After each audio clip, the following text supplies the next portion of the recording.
ನಮಸ್ಕಾರ ಎಲ್ರಿಗೂ. ಇವತ್ತು ಅಖಂಡ ಸೌಭಾಗ್ಯತ್ವ ಮತ್ತು ಅಪಾರ ಪುಣ್ಯಫಲ ಕೊಡುವ ಭಾನುವಾರ.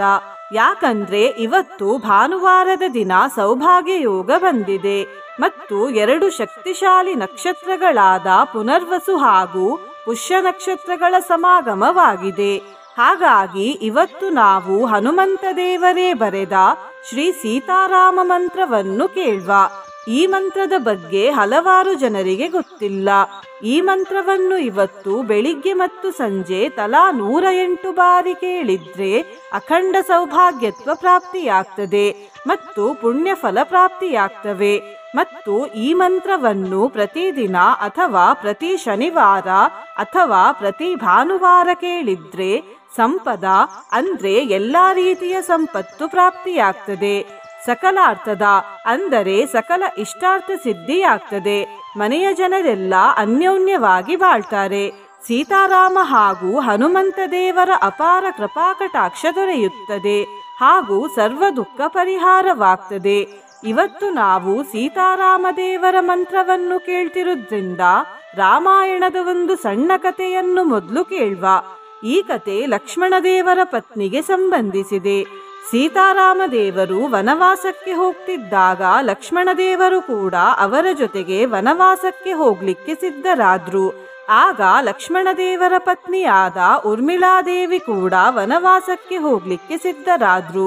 ಆದ್ರೆ ಎಲ್ರೂ ಅವರಿಗೆ ಅರಮನೆಯಲ್ಲಿದ್ದು ಶ್ರೀರಾಮದೇವರ ಹಾಗೂ ಲಕ್ಷ್ಮಣ ದೇವರ ತಾಯಿಯನ್ನು ನೋಡ್ಕೊಳ್ಳಿಕ್ಕೆ ಹೇಳಿ ಅವರನ್ನು ಅರಮನೆಯಲ್ಲೇ ಬಿಟ್ಟು ಹೋದ್ರು. ವನವಾಸದಲ್ಲಿ ಲಕ್ಷ್ಮಣ ದೇವರಿಗೆ ಕಾಡಿನಲ್ಲಿ ಹಗಲು ರಾತ್ರಿ ಸೀತಾರಾಮ ದೇವರ ಸೇವೆ ಮಾಡಬೇಕಾಗಿತ್ತು. ಹಾಗಾಗಿ ಲಕ್ಷ್ಮಣ ದೇವರ ಪತ್ನಿಯಾದ ಊರ್ಮಿಳಾದೇವಿ ಲಕ್ಷ್ಮಣ ದೇವರ ಪಾಲಿನ ನಿದ್ದೆಯನ್ನು ತಗೊಂಡ್ರು. ಹಾಗಾಗಿ ಅವರು ತಮ್ಮ ಪಾಲಿನ ನಿದ್ದೆ ಹಾಗೂ ಲಕ್ಷ್ಮಣ ದೇವರ ಪಾಲಿನ ನಿದ್ದೆಯನ್ನು ಸೇರಿಸಿ ವನವಾಸದ ಇಡೀ 14 ವರ್ಷ ನಿದ್ದೆ ಮಾಡಿದ್ರು.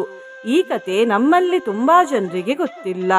ನಿನ್ನೆ ನಾನು ಕೇಳಿದ ಪ್ರಶ್ನೆ ಆಂಜನೇಯ ದೇವರ ಮೈಬಣ್ಣ ಯಾವುದು ಅಂತ. ಈ ಪ್ರಶ್ನೆಗೆ ಸರಿ ಉತ್ತರ ಡಿ, ಬಿ ಮತ್ತು ಸಿ. ಸರಿ ಉತ್ತರ ಕೊಟ್ಟವರಲ್ಲಿ ಒಬ್ಬರ ಹೆಸರು ಉಮಾಶಂಕರಿ ವೈ. ಉಮಾಶಂಕರಿಯವರೇ ಈ ಮಂತ್ರವನ್ನು ಇವತ್ತು ಬೆಳಿಗ್ಗೆ ಹಾಗೂ ಸಂಜೆ ತಲಾ 108 ಬಾರಿ ಕೇಳಿ ಅಂತ ಹೇಳ್ತಾ ಇವತ್ತಿನ ಪ್ರಶ್ನೆಯನ್ನು ನೋಡ್ವ. ಸೀತಾಮಾತೆಯ ತಂದೆಯ ರಾಜ್ಯದ ಹೆಸರೇನು? A Magadha, B Ayodhya, C Videha, D Mayura. ಈ ಪ್ರಶ್ನೆಗೆ ಸರಿ ಉತ್ತರ ಕೊಟ್ಟವರಲ್ಲಿ ಒಬ್ಬರ ಹೆಸರನ್ನು ನಾಳಿನ ವಿಡಿಯೋದಲ್ಲಿ ಹೇಳ್ತೇನೆ. ಬನ್ನಿ ಈಗ ಈ ಶಕ್ತಿಶಾಲಿ ಶ್ರೀ ಸೀತಾರಾಮ ಮಂತ್ರವನ್ನು 108 ಬಾರಿ ಭಕ್ತಿಯಿಂದ ಕೇಳುವ. ಅದಕ್ಕಿಂತ ಮುಂಚೆ ಓಂ ಶ್ರೀ ಸೀತಾರಾಮಾಯ ನಮಃ ಅಂತ ಕಮೆಂಟ್ ಮಾಡಿ. ಚಾನಲಿಗೆ ಹೊಸಬ್ರಾಗಿದ್ರೆ ಚಾನಲ್ ಅನ್ನು ಸಬ್ಸ್ಕ್ರೈಬ್ ಮಾಡಿ. ಹತ್ರ ಇರುವ ಬೆಲ್ ಬಟನ್ ಪ್ರೆಸ್ ಮಾಡಿ ಆಲ್ ಅನ್ನುವ ಆಪ್ಷನ್ ಅನ್ನು ಸಿಲೆಕ್ಟ್ ಮಾಡಿ. ಅಯೋಧ್ಯಾಪುರ ನೇತಾರಂ ಮಿಥಿಲಾಪುರ ನಾಯಿಕಾಂ ರಾಘವಾಣಾಮಲಂಕಾರಂ ವೈದೇಹಾನಾಮಲಂಕ್ರಿಯಾಂ ಅನೇಕ ಸ್ತೌತಿಯಃ ಸ್ತುತ್ಯಂ ರಾಮಂ ಸೀತಾಂ ಚ ಭಕ್ತಿತಃ ತಸ್ಯ ತೌ ತನುತಾಂ ಪುಣ್ಯಾಃ ಸಂಪದಃ ಸಕಲಾರ್ಥದಾಃ. ಅಯೋಧ್ಯಾಪುರ ನೇತಾರಂ ಮಿಥಿಲಾಪುರ ನಾಯಿಕಾಂ ರಾಘವಾಣಾಮಲಂಕಾರಂ ವೈದೇಹಾನಾಮಲಂಕ್ರಿಯಾಂ ಅನೇಕ ಸ್ತೌತಿಯಃ ಸ್ತುತ್ಯಂ ರಾಮಂ ಸೀತಾಂ ಚ ಭಕ್ತಿತಃ ತಸ್ಯ ತೌ ತನುತಾಂ ಪುಣ್ಯಾಃ ಸಂಪದಃ ಸಕಲಾರ್ಥದಾಃ. ಅಯೋಧ್ಯಾಪುರ ನೇತಾರಂ ಮಿಥಿಲಾಪುರ ನಾಯಿಕಾಂ ರಾಘವಾಣಾಮಲಂಕಾರಂ ವೈದೇಹಾನಾಮಲಂಕ್ರಿಯಾಂ ಅನೇಕ ಸ್ತೌತಿಯಃ ಸ್ತುತ್ಯಂ ರಾಮಂ ಸೀತಾಂ ಚ ಭಕ್ತಿತಃ ತಸ್ಯ ತೌ ತನುತಾಂ ಪುಣ್ಯಾಃ ಸಂಪದಃ ಸಕಲಾರ್ಥದಾಃ. ಅಯೋಧ್ಯಾಪುರ ನೇತಾರಂ ಮಿಥಿಲಾಪುರ ನಾಯಿಕಾಂ ರಾಘವಾಣಾಮಲಂಕಾರಂ ವೈದೇಹಾನಾಮಲಂಕ್ರಿಯಾಂ ಅನೇಕ ಸ್ತೌತಿಯಃ ಸ್ತುತ್ಯಂ ರಾಮಂ ಸೀತಾಂ ಚ ಭಕ್ತಿತಃ ತಸ್ಯ ತೌ ತನುತಾಂ ಪುಣ್ಯಾಃ ಸಂಪದಃ ಸಕಲಾರ್ಥದಾಃ. अयोध्यापुरनेतारं मिथिलापुरनायिकां राघवाणामलङ्कारं वैदेहानामलङ्क्रियाम् अनेकस्तौति यः स्तुत्यं रामं सीतां च भक्तितः तस्य तौ तनुतां पुण्याः सम्पदः सकलार्थदाः अयोध्यापुरनेतारं मिथिलापुरनायिकां राघवाणामलङ्कारं वैदेहानामलङ्क्रियाम् अनेकस्तौति यः स्तुत्यं रामं सीतां च भक्तितः तस्य तौ तनुतां पुण्याः सम्पदः सकलार्थदाः अयोध्यापुरनेतारं मिथिलापुरनायिकां राघवाणामलङ्कारं वैदेहानामलङ्क्रियाम् अनेकस्तौति यः स्तुत्यं रामं सीतां च भक्तितः तस्य तौ तनुतां पुण्याः सम्पदः सकलार्थदाः अयोध्यापुरनेतारं मिथिलापुरनायिकां राघवाणामलङ्कारं वैदेहानामलङ्क्रियाम् अनेकस्तौति यः स्तुत्यं रामं सीतां च भक्तितः तस्य तौ तनुतां पुण्याः सम्पदः सकलार्थदाः अयोध्यापुरनेतारं मिथिलापुरनायिकां राघवाणामलङ्कारं वैदेहानामलङ्क्रियाम् अनेकस्तौति यः स्तुत्यं रामं सीतां च भक्तितः तस्य तौ तनुतां पुण्याः सम्पदः सकलार्थदाः अयोध्यापुरनेतारं मिथिलापुरनायिकां राघवाणामलङ्कारं वैदेहानामलङ्क्रियाम् अनेकस्तौति यः स्तुत्यं रामं सीतां च भक्तितः तस्य तौ तनुतां पुण्याः सम्पदः सकलार्थदाः अयोध्यापुरनेतारं मिथिलापुरनायिकां राघवाणामलङ्कारं वैदेहानामलङ्क्रियाम् अनेकस्तौति यः स्तुत्यं रामं सीतां च भक्तितः तस्य तौ तनुतां पुण्याः सम्पदः सकलार्थदाः अयोध्यापुरनेतारं मिथिलापुरनायिकां राघवाणामलङ्कारं वैदेहानामलङ्क्रियाम् अनेकस्तौति यः स्तुत्यं रामं सीतां च भक्तितः तस्य तौ तनुतां पुण्याः सम्पदः सकलार्थदाः अयोध्यापुरनेतारं मिथिलापुरनायिकां राघवाणामलङ्कारं वैदेहानामलङ्क्रियाम् अनेकस्तौति यः स्तुत्यं रामं सीतां च भक्तितः तस्य तौ तनुतां पुण्याः सम्पदः सकलार्थदाः अयोध्यापुरनेतारं मिथिलापुरनायिकां राघवाणामलङ्कारं वैदेहानामलङ्क्रियाम् अनेकस्तौति यः स्तुत्यं रामं सीतां च भक्तितः तस्य तौ तनुतां पुण्याः सम्पदः सकलार्थदाः अयोध्यापुरनेतारं मिथिलापुरनायिकां राघवाणामलङ्कारं वैदेहानामलङ्क्रियाम् अनेकस्तौति यः स्तुत्यं रामं सीतां च भक्तितः तस्य तौ तनुतां पुण्याः सम्पदः सकलार्थदाः अयोध्यापुरनेतारं मिथिलापुरनायिकां राघवाणामलङ्कारं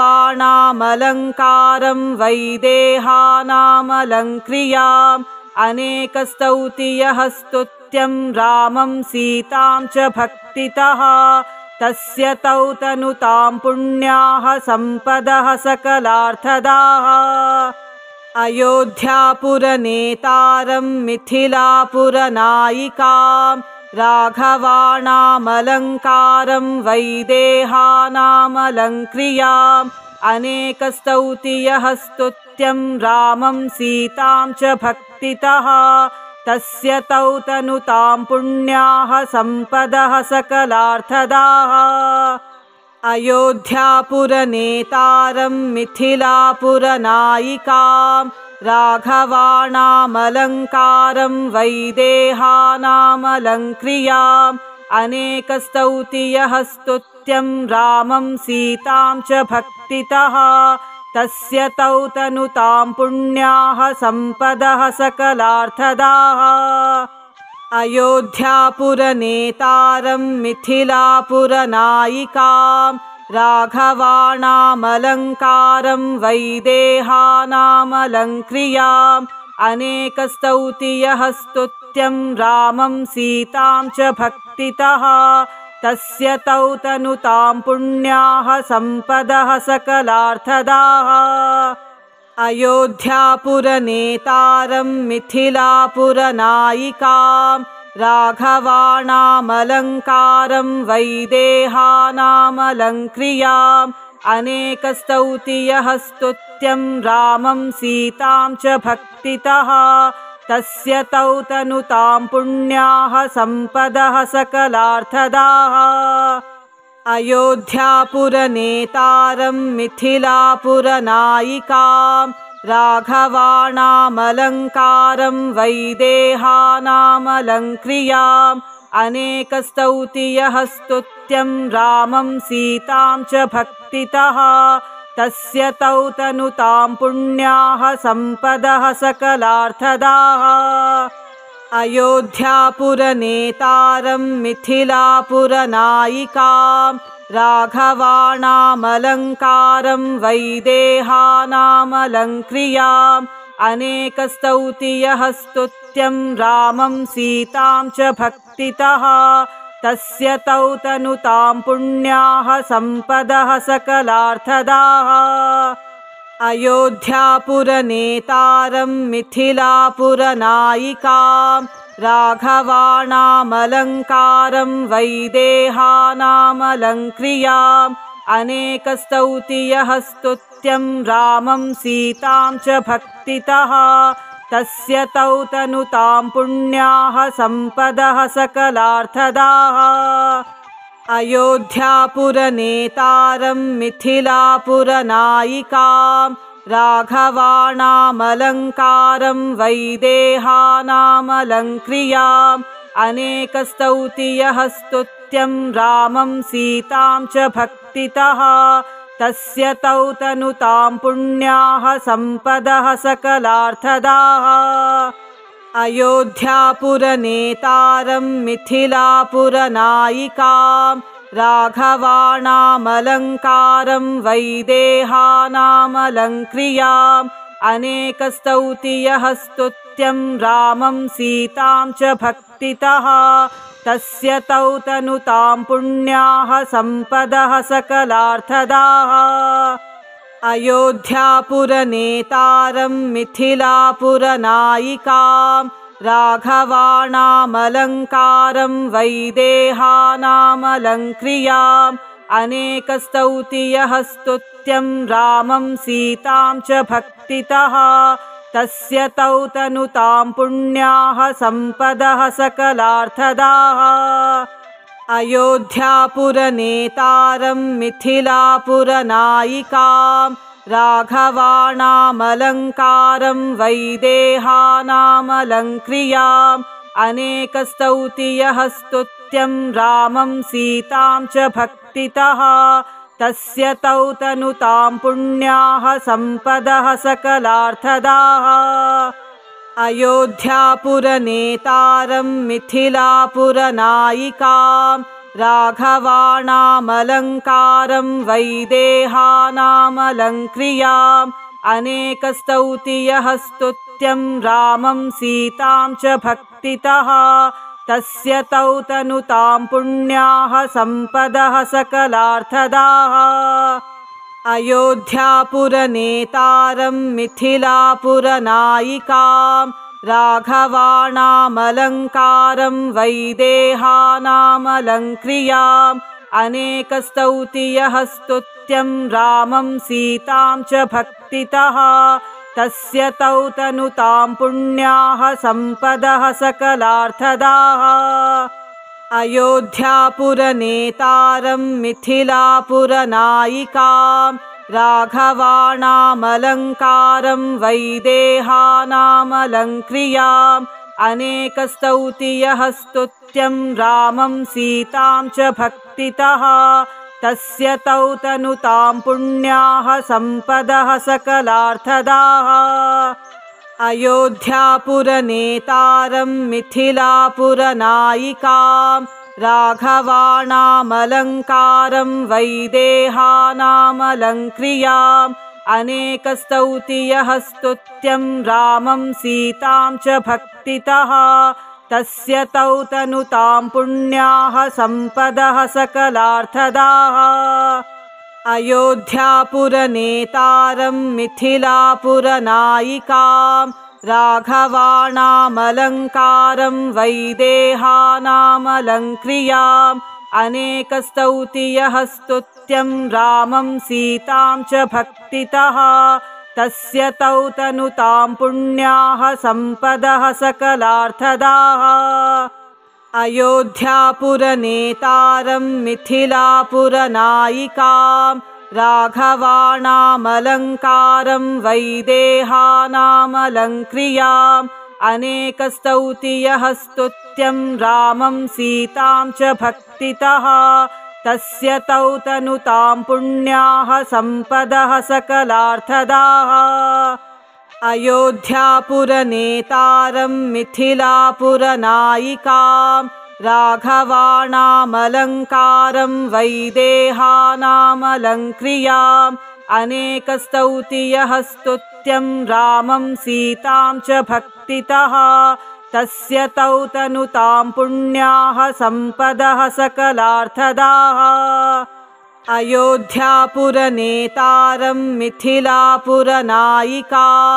राघवाणामलङ्कारं वैदेहानामलङ्क्रियाम् अनेकस्तौतियः स्तुत्यं रामं सीतां च भक्तितः तस्य तौ तनुतां पुण्याः सम्पदः सकलार्थदाः अयोध्यापुरनेतारं मिथिलापुरनायिकां राघवाणामलङ्कारं वैदेहानामलङ्क्रियाम् अनेकस्तौतियः स्तुत्यं रामं सीतां च भक्तितः तस्य तौ तनुतां पुण्याः सम्पदः सकलार्थदाः अयोध्यापुरनेतारं मिथिलापुरनायिकां राघवाणामलङ्कारं वैदेहानामलङ्क्रियाम् अनेकस्तौतियः स्तुत्यं रामं सीतां च भक्तितः तस्य तौ तनुतां पुण्याः सम्पदः सकलार्थदाः अयोध्यापुरनेतारं मिथिलापुरनायिकां राघवाणामलङ्कारं वैदेहानामलङ्क्रियाम् अनेकस्तौतियः स्तुत्यं रामं सीतां च भक्तितः तस्य तौ तनुतां पुण्याः सम्पदः सकलार्थदाः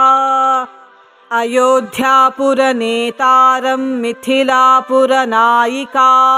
राघवाणामलङ्कारं वैदेहानामलङ्क्रियाम् अनेकस्तौतियः स्तुत्यं रामं सीतां च भक्तितः तस्य तौ तनुतां पुण्याः सम्पदः सकलार्थदाः अयोध्यापुरनेतारं मिथिलापुरनायिकां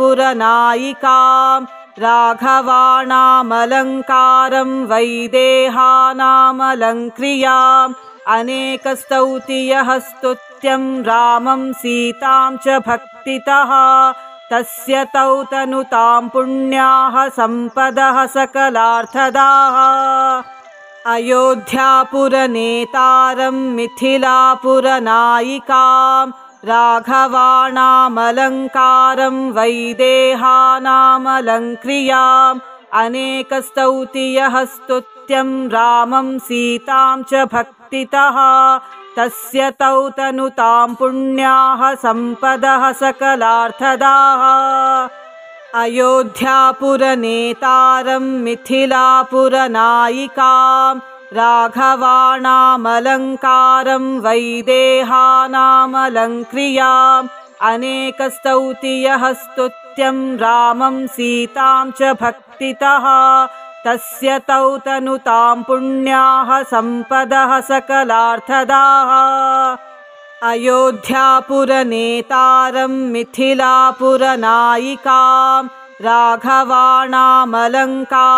वैदेहानामलङ्क्रियाम् अनेकस्तौति यः स्तुत्यं रामं सीतां च भक्तितः तस्य तौ तनुतां पुण्याः सम्पदः सकलार्थदाः। अयोध्यापुरनेतारं मिथिलापुरनायिकां राघवाणामलङ्कारं वैदेहानामलङ्क्रियाम् अनेकस्तौति यः स्तुत्यं रामं सीतां च भक्तितः तस्य तौ तनुतां पुण्याः सम्पदः सकलार्थदाः।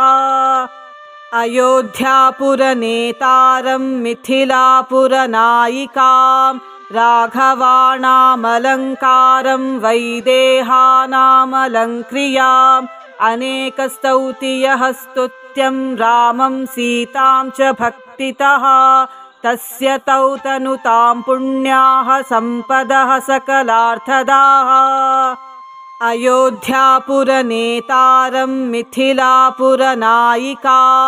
राघवाणामलङ्कारं वैदेहानामलङ्क्रियाम् अनेकस्तौति यः स्तुत्यं रामं सीतां च भक्तितः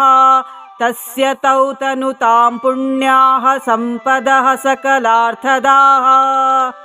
अयोध्यापुरनेतारं मिथिलापुरनायिकां राघवाणामलङ्कारं वैदेहानामलङ्क्रियाम् अनेकस्तौति यः स्तुत्यं रामं सीतां च भक्तितः तस्य तौ तनुतां पुण्याः सम्पदः सकलार्थदाः। अयोध्यापुरनेतारं मिथिलापुरनायिकां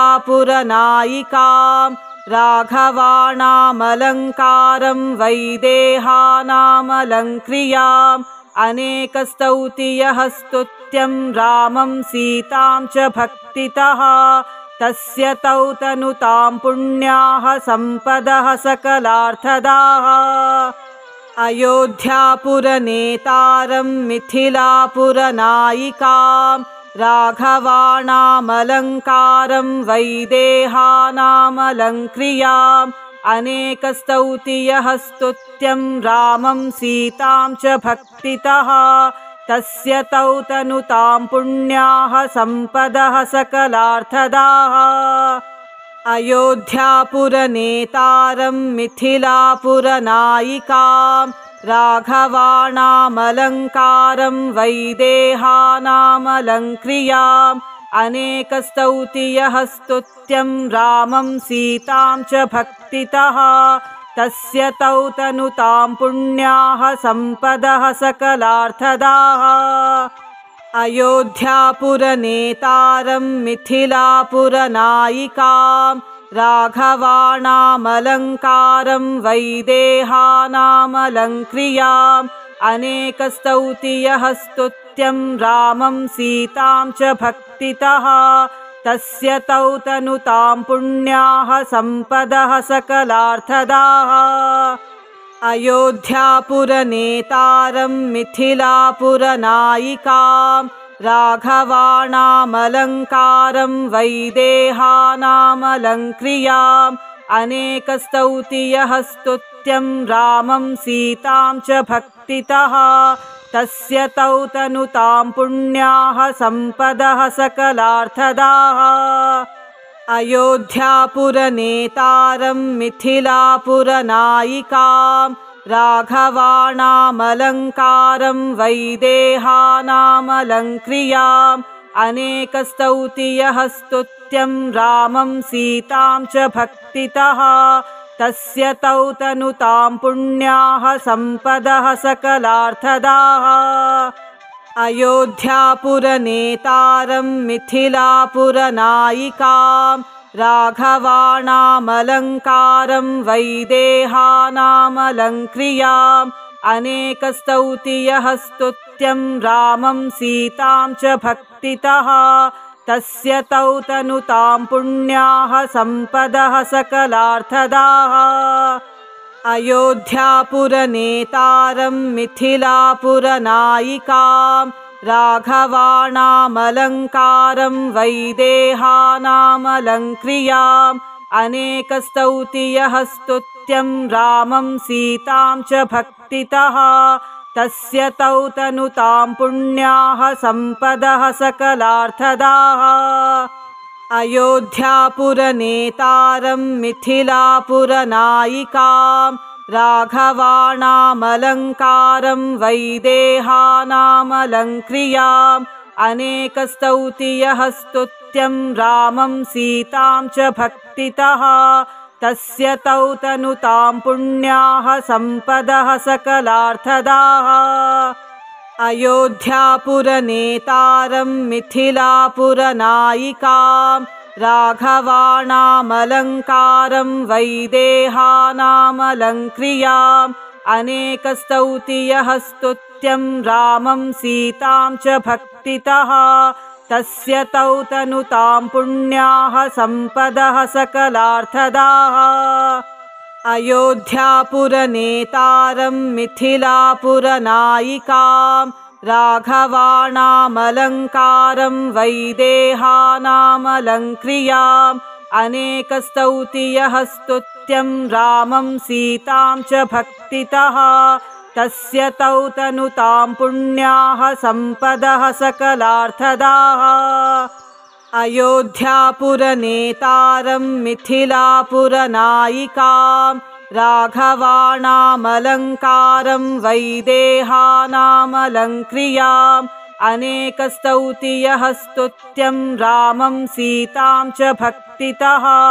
तस्य तौ तनुतां पुण्याः सम्पदः सकलार्थदाः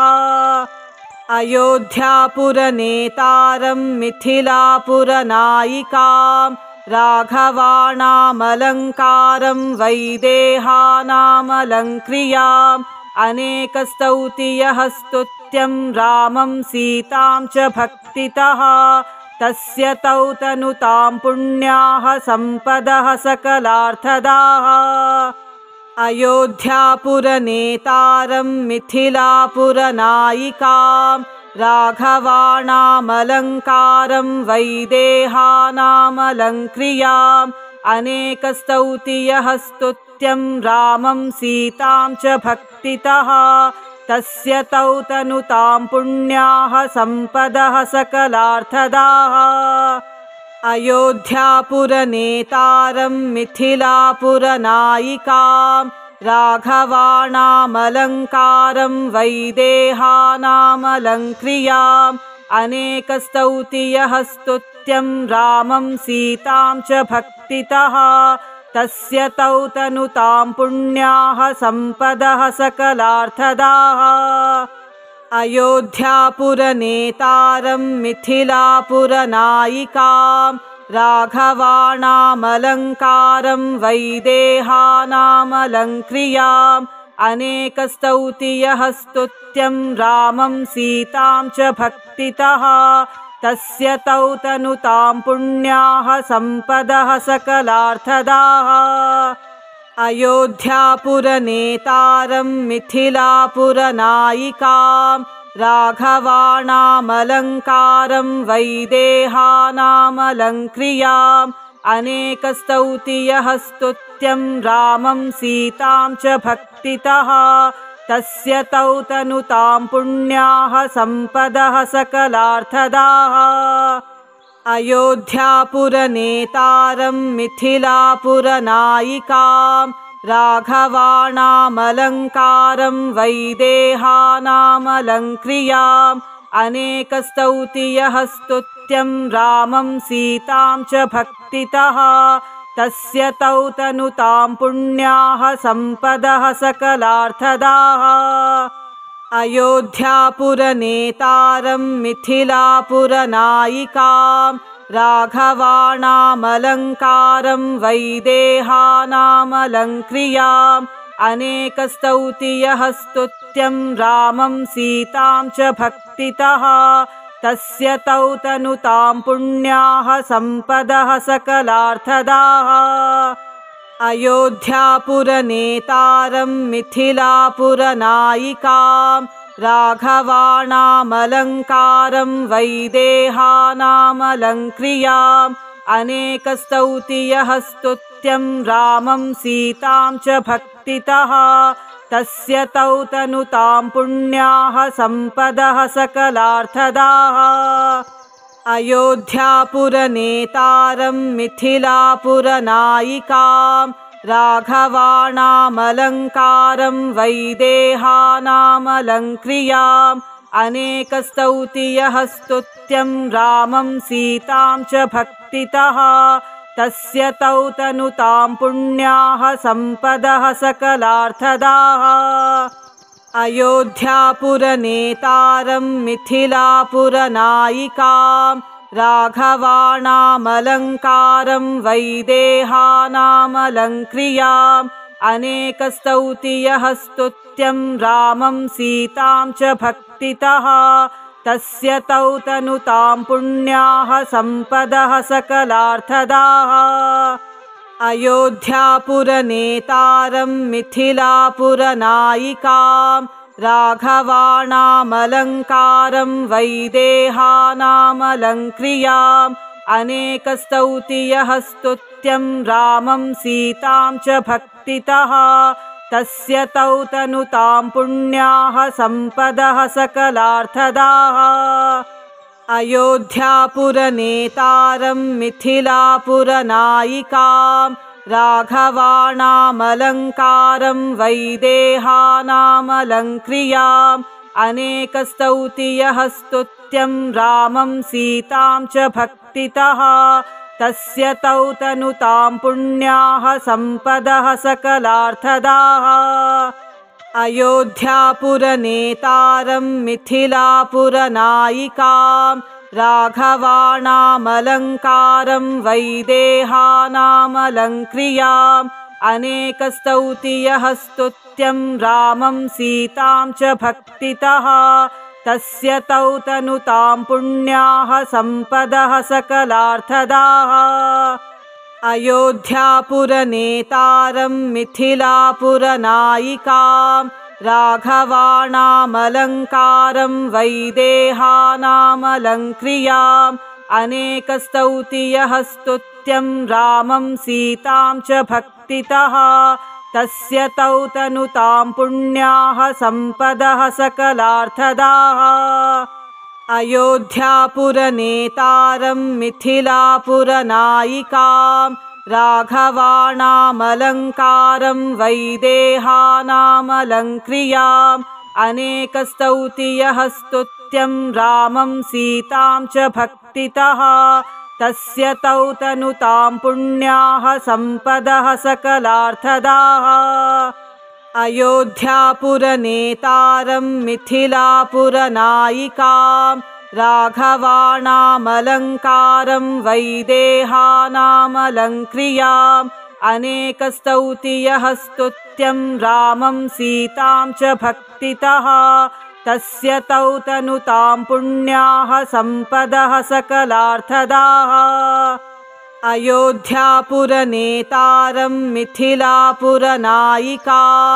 राघवाणामलङ्कारं वैदेहानामलङ्क्रियाम् अनेकस्तौतियः स्तुत्यं रामं सीतां च भक्तितः तस्य तौ तनुतां पुण्याः सम्पदः सकलार्थदाः अयोध्यापुरनेतारं मिथिलापुरनायिकां राघवाणामलङ्कारं वैदेहानामलङ्क्रियाम् अनेकस्तौतियः स्तुत्यं रामं सीतां च भक्तितः तस्य तौ तनुतां पुण्याः सम्पदः सकलार्थदाः अयोध्यापुरनेतारं मिथिलापुरनायिकां राघवाणामलङ्कारं वैदेहानामलङ्क्रियाम् अनेकस्तौतियः स्तुत्यं रामं सीतां च भक्तितः तस्य तौ तनुतां पुण्याः सम्पदः सकलार्थदाः अयोध्यापुरनेतारं मिथिलापुरनायिकां राघवाणामलङ्कारं वैदेहानामलङ्क्रियाम् अनेकस्तौतियः स्तुत्यं रामं सीतां च भक्तितः तस्य तौ तनुतां पुण्याः सम्पदः सकलार्थदाः अयोध्यापुरनेतारं मिथिलापुरनायिकां राघवाणामलङ्कारं वैदेहानामलङ्क्रियाम् अनेकस्तौतियः स्तुत्यं रामं सीतां च भक्तितः तस्य तौ तनुतां पुण्याः सम्पदः सकलार्थदाः अयोध्यापुरनेतारं मिथिलापुरनायिकां राघवाणामलङ्कारं वैदेहानामलङ्क्रियाम् अनेकस्तौतियः स्तुत्यं रामं सीतां च भक्तितः तस्य तौ तनुतां पुण्याः सम्पदः सकलार्थदाः अयोध्यापुरनेतारं मिथिलापुरनायिकां राघवाणामलङ्कारं वैदेहानामलङ्क्रियाम् अनेकस्तौतियः स्तुत्यं रामं सीतां च भक्तितः तस्य तौ तनुतां पुण्याः सम्पदः सकलार्थदाः अयोध्यापुरनेतारं मिथिलापुरनायिकां राघवाणामलङ्कारं वैदेहानामलङ्क्रियाम् अनेकस्तौतियः स्तुत्यं रामं सीतां च भक्तितः तस्य तौ तनुतां पुण्याः सम्पदः सकलार्थदाः अयोध्यापुरनेतारं मिथिलापुरनायिकां राघवाणामलङ्कारं वैदेहानामलङ्क्रियाम् अनेकस्तौतियः स्तुत्यं रामं सीतां च भक्तितः तस्य तौ तनुतां पुण्याः सम्पदः सकलार्थदाः अयोध्यापुरनेतारं मिथिलापुरनायिकां राघवाणामलङ्कारं वैदेहानामलङ्क्रियाम् अनेकस्तौतियः स्तुत्यं रामं सीतां च भक्तितः तस्य तौ तनुतां पुण्याः सम्पदः सकलार्थदाः अयोध्यापुरनेतारं मिथिलापुरनायिकां राघवाणामलङ्कारं वैदेहानामलङ्क्रियाम् अनेकस्तौतियः स्तुत्यं रामं सीतां च भक्तितः तस्य तौ तनुतां पुण्याः सम्पदः सकलार्थदाः अयोध्यापुरनेतारं मिथिलापुरनायिकां राघवाणामलङ्कारं वैदेहानामलङ्क्रियाम् अनेकस्तौतियः स्तुत्यं रामं सीतां च भक्तितः तस्य तौ तनुतां पुण्याः सम्पदः सकलार्थदाः अयोध्यापुरनेतारं मिथिलापुरनायिकां राघवाणामलङ्कारं वैदेहानामलङ्क्रियाम् अनेकस्तौतियः स्तुत्यं रामं सीतां च भक्तितः तस्य तौ तनुतां पुण्याः सम्पदः सकलार्थदाः अयोध्यापुरनेतारं मिथिलापुरनायिकां राघवाणामलङ्कारं वैदेहानामलङ्क्रियाम् अनेकस्तौति यः स्तुत्यं रामं सीतां च भक्तितः तस्य तौ तनुतां पुण्याः सम्पदः सकलार्थदाः अयोध्यापुरनेतारं मिथिलापुरनायिकां राघवाणामलङ्कारं वैदेहानामलङ्क्रियाम् अनेकस्तौति यः स्तुत्यं रामं सीतां च भक्तितः तस्य तौ तनुतां पुण्याः सम्पदः सकलार्थदाः अयोध्यापुरनेतारं मिथिलापुरनायिकां राघवाणामलङ्कारं वैदेहानामलङ्क्रियाम् अनेकस्तौति यः स्तुत्यं रामं सीतां च भक्तितः तस्य तौ तनुतां पुण्याः सम्पदः सकलार्थदाः अयोध्यापुरनेतारं मिथिलापुरनायिकां राघवाणामलङ्कारं वैदेहानामलङ्क्रियाम् अनेकस्तौति यः स्तुत्यं रामं सीतां च भक्तितः तस्य तौ तनुतां पुण्याः सम्पदः सकलार्थदाः अयोध्यापुरनेतारं मिथिलापुरनायिकां राघवाणामलङ्कारं वैदेहानामलङ्क्रियाम् अनेकस्तौति यः स्तुत्यं रामं सीतां च भक्तितः तस्य तौ तनुतां पुण्याः सम्पदः सकलार्थदाः अयोध्यापुरनेतारं मिथिलापुरनायिकां राघवाणामलङ्कारं वैदेहानामलङ्क्रियाम् अनेकस्तौति यः स्तुत्यं रामं सीतां च भक्तितः तस्य तौ तनुतां पुण्याः सम्पदः सकलार्थदाः अयोध्यापुरनेतारं मिथिलापुरनायिकां राघवाणामलङ्कारं वैदेहानामलङ्क्रियाम् अनेकस्तौति यः स्तुत्यं रामं सीतां च भक्तितः तस्य तौ तनुतां पुण्याः सम्पदः सकलार्थदाः अयोध्यापुरनेतारं मिथिलापुरनायिकां राघवाणामलङ्कारं वैदेहानामलङ्क्रियाम् अनेकस्तौति यः स्तुत्यं रामं सीतां च भक्तितः तस्य तौ तनुतां पुण्याः सम्पदः सकलार्थदाः अयोध्यापुरनेतारं मिथिलापुरनायिकां राघवाणामलङ्कारं वैदेहानामलङ्क्रियाम् अनेकस्तौति यः स्तुत्यं रामं सीतां च भक्तितः